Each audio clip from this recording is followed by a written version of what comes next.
J'angoisse à savoir qu'est-ce qu'ils vont accepter de signer, qu'est-ce qu'ils signeront pas, qui va sortir, qui va prendre des photos. J'adore Broadway pour les vedettes internationales qu'on peut apprécier sur scène.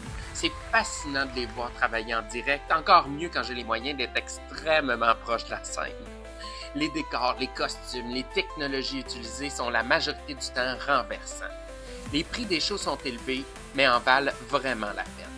Après ça, c'est de choisir ce qu'on veut voir. Cette fois-ci, pour tester les façons d'économiser, j'ai sélectionné 5 shows.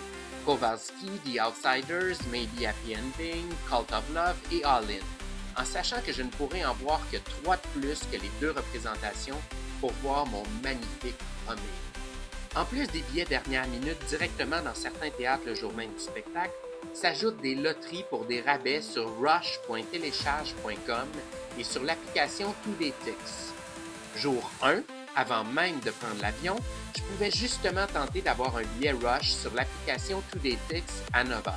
C'est stressant parce que ça part en quelques secondes, mais j'ai réussi à avoir un billet pour Cult of Love en 5e rangée du balcon pour 43$ US au lieu de 171$. Il y a aussi l'option du kiosque TKTS à Times Square avec des rabais de 20 à 50% sur plusieurs spectacles. Mais avant de s'y rendre, il faut s'outiller. Vous pouvez essayer de faire signer une photo d'une série télé dans laquelle vous avez adoré votre acteur ou votre actrice, mais il n'y a aucune garantie. Pour augmenter vos chances, vous pouvez imprimer une photo du spectacle que vous allez voir, mais ce que je déteste de cette option-là, c'est que vous allez vous brûler des punchs, des décors et des costumes. Il y a aussi l'option de la photo promotionnelle du spectacle. Mais la seule garantie demeure le playbill. Pour ce qui est des selfies, ça dépend des artistes et ça dépend de l'achalandage. Il faut aussi se renseigner sur l'emplacement du stage door, l'entrée des artistes, avant la représentation. Parce que dans certains théâtres, il faut faire le tour du bloc à la course après le show pour s'y rendre avant qu'il y ait trop de monde. On parle parfois d'une bonne petite marche. Mais après la représentation, la chasse aux vedettes est enfin ouverte.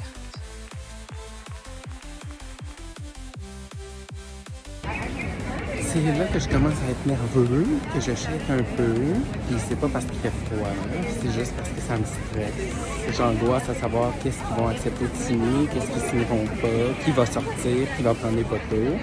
J'ai un peu l'œil droit qui... j'en palpite et je shake. Christopher Sears a signé une photo du spectacle parce que c'était ma seule photo de lui. Rebecca Anderson a fait un commentaire sur sa période blonde en signant une photo de la série Russian Doll. Molly Bernard a signé la photo promotionnelle du spectacle.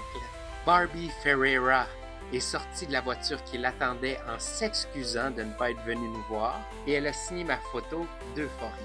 Christopher Lowell a signé une photo de la série Inventing Anna. That's a video. Thank you. No, I know. I'm taking the picture there.